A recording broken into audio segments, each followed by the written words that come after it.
السلام الله عليكم ورحمة الله تعالى وبركاته دمان داودياشا قيمها iyo sharafta inaga mudano caalamka meel walba oo aad ka joogtaan iyo xilli walba oo idin tahayba waqtiga haydii wacnaado waayahana haydii samaado waa walaalkeen Cabdiwahaab oo idin leh maalin kale iyo muuqaal horle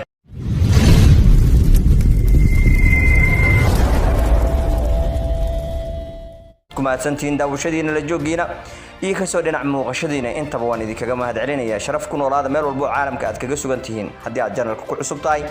oo ay tahay markii kugu horeysay aad nala kulanta ama aad soo martana ha ilaawi subscribe saar kambalelkana furo videogana like gareeya si share gareeya gacan saara si uu meel weyn u gaaro aad baad ugu mahadsan tihiin maanta waxaan idin hayaa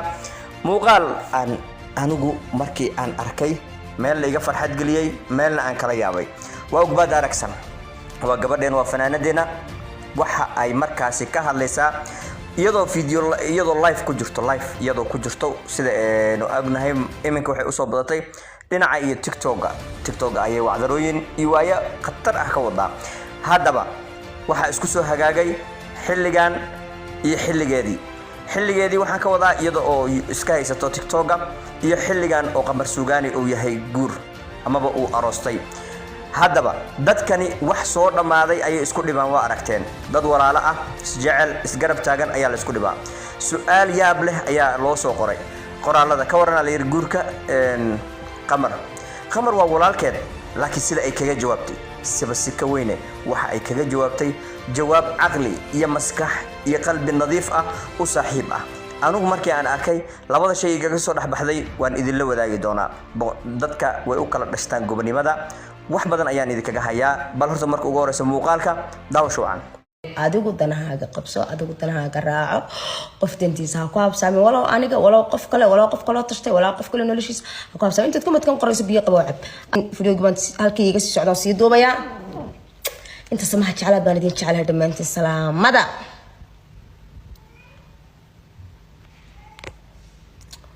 inta wixii ka badan waa dambi waa Ramadaan oo sheekayna daawanaya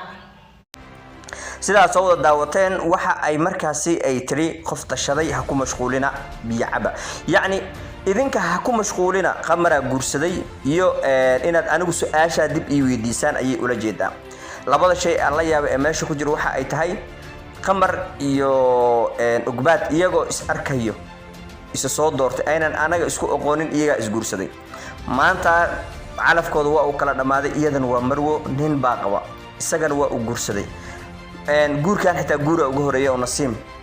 xitaa lama daayo iyadaba cagta la mariyaa okay waxa jirto oo la yaab ah maxaa marka maanta qof marwo ah iyo nin guursaday maxaa la iskaga soo noqday maxaa la iskaga weydiinayaa maxay tahay danta markaasi ku jirto meesha ku jirto hal dan un weeyaan dantaasina waxa ay tahay in la iscaayo ee dadkan iscaayaan inuu iyada ay ugbaad caytanto ama ay hadal oo gaf ah oo kaga tago familkaasi hadda ku cusub saaxada guurka dadka kaleete dhanka kaleetana waxa iyada laga doonaya markii iyada hadal ka baxo in hadalkaasi hadalkiisa ama uu ka soo baxo Rayaan ama uu ka soo baxo Qamar sidaasina ay marka u raacdo xiisad adag oo markaasi lagaga dhex faa'iideysan karo waqtiyadaasna ama in badan lagaga hadli karo aad baan u jecelnahay ta kaleeta ku farxay marka oo meesha ku jirtay ama muuqaalka iga muuqato waxa ay ahayd sida ay nafteedii uga adag tahay ugbaad aragsan ugbaad waxa laga rabay iyo waxa ay sameysay waa kaaf iyo kala dheeri ma isku dhawa shaqo isku ma laha waxa laga rabay inay caytato ma caytame bedelkeeda waxa ay markaasi si yani taxadar leh oo ka fiirsasho leh ay kaga dareemi karnaa inay uga hambalyeynaysa qamar waxa uu ku jira xilliga ugu wanaagsanaa ee noloshiisa waa maalmo waxa uu qabo Rayaan intaasi ay jirtana waxa maalin walba soo taagan ama mar walba aan arkayna oo mar walba aan markii aan furnaba meelba aan ku aragnaa hadal haynta qamar suugaani ma ahan xitaa hadal haynta in loo hambalyeeyo in la garab taagan yahay in la dhiirigelinayo in loo tusinayo inuu guurka uu galay ee ku faraxsanahay ma ahan waa nasiim hayay waxyaabo oo aanan qurux badnayn iyo mar la yiraahdo Rayaan ma waxaad guursatay qamar suugaani oo aan ognahay inuu naagaha furo oo naagaha ku ciyaaro oo naagaha meel cidlaa kaga dhaqaaqo haddana isagii ayaa la soo maraya waxaa leeyahay ma waxaad guursatay Real Bajaaj oo aanu garanayno oo markaasi ragga iyadana sida dharkii oo kale isaga bedesho labada qofood waxa laga dhex raadinaya inuu dab ka dhex kaco waa hadda waxa uu gurigooda iyo gurigooda jiro wax yar mucjisada kale ee meesha igaga soo baxday video aan daawanayay Daratoore waxaan la yaabay Rayaan haddii aan ku yiraahdo ka waran iyadoo intaa ka sii yar oo la qabo laakiin marwa ah ayay waxa dooqeeda ka mid ahaa Qamar Suugaani afar fanaan oo aad guursan lahayd dooraal lahayd mid waxay tiri Dalmar Yare mid waxay tiri Guuled Simba ka saddexaadna waxay ka dhigtay Qamar Suugaani bal ka waran ajiibka noloshii ay ku fikiraysay dib dambe ayay ka midowday sida ay taariikhaha mararka qaar ay ka sheekeynayso nolosha ay nooga sheekaysana waxa kamid ah in ay markaasi Qamar isku soo barteen xamar iyadoo markaasi marwa ah waxna aanan yaani damac labadooda aan ku jirin si asxaabnimo ah ay noloshooda ku socotay laakiin bilowga ugu horeysaba nolosha waxa ay ka bilaabataa deegaankaas ama waa qurux badnaada oo mid doog iyo naqli ayuu noqdaa ama mid saxara ah oo markaasi la isku baabao oo la isku madho oo la isku waasho ayaa la noqdaa iyaga tooda waa ay ugu dambeyntii waxa ay gaareen heerkan aan arkayno oo maanta waa nin iyo xaaskii waxa ay ku jiraan nolol farxad leh uma baahna buuq iyo in la kadeedo waxa ay kaliya u baahan yihiin in loo duceeyo ogbaad waxaan ku leeyahay waxa tahay gob dhashay ayaa tahay waxaana ku qirayaa in aad tahay qof maskax iyo aqli u saaxiib ah waxaan ku qirayaa in aad tahay qof miisaaman nolosheedu waa ay miisaaman tahay noloshaada waa ay miisaaman tahay waxaan xasuustaa in hadda ka horna xitaa mar labaad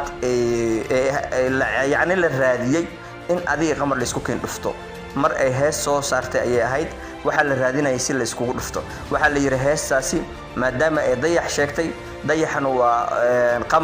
qamar iyo dayax waa af Soomaali qamarna waa af Carabi markii isaga ay rajagaleeda naagtaas la leeyahay ku darsada nin ayaa qabo markaa iyada maba u jeedaba waxaan ay dadka u jeedaan ama meelahan ay ku cararayaan ama waxaan ay ku fikirayaan iyadoo arkayso ayay doorasho labaad ka sameysatay waa ay ka dhaqaaqday isagana waa uu dhaqaaqay la iskuma hayo wax uqdada la iskuma hayo wax cadawtinimo la iskuma hayo wax kaleeto dadka iyaga ayaa iska kulul iyaga ayaa iska socdo marba meel madax ku dhufsanayo marba gidaar iska soo jarayo marba wax iska sheeganayo ama marba wax sheegayo laakiin iyaga dadkani waa ay daneysteen waa ay kala socdeen waxa isku arkaan laba wiili gabar walaalo ah يعني nololna mar ay soo dhaxmartay quruxdeedana soo wada qaatay halka ay ku ekeed amaba uu gaariga kaga baqtiyana oo ku shidaal goostayna ku kala macsalaameeyay nolosha oo qof walba noloshiisa meesha uu ku nagaan karo ama ku socon karo la geeyay talabaad nasiimna waa la dhibaa iyadana nasiim runtii wax walba oo jiro markaas anaga ma ogaan karno waxa laga yaabaa dadka intay marka hore isfahmaan marka hore inuu isfahamkooda soo gaabto waa ay kala tageen wax ay maanta isku dhiba jiro ma jirto waa dad walaalo ah markii aanan xumaan la dhax dhigin ogbaad aragsan mar labaad iyo mar saddexaad ayaan ku leeyahay waxa tahay gob dhashay waxaadna uga jawaabtay sida ugu macquulsanayd sida ugu wanaagsanayd iyo sida lagaaga bahnaaba waad uga jawaabtay guulaysa ayaan ku leeyahay sharaf iyo cizi ku noolow qamarna waxaan ku leeyahay waqtigaaga iyo waayahaaga si raaxa la ku qaado dhag jalaq ha u siinin dadkan waa dad iska taqaanid waa dad maxnad iskaga abuuran waa dad iska jecel intaas waxaan ku leeyahay ألف مبروك هذه هي حاجية دابا ولاش نقبض نحن كلها هي عزي شرف كنورة وقت بدو ما سنتير سريع عاد مدي لبو وحا يديك إلا تفهم أما واحد يديك يسوي رح بحين ودنا لو ذاك دونتان أنت مو قال كم يدحكوا كل مدوننا لما أنت مو حد يديك يسيتك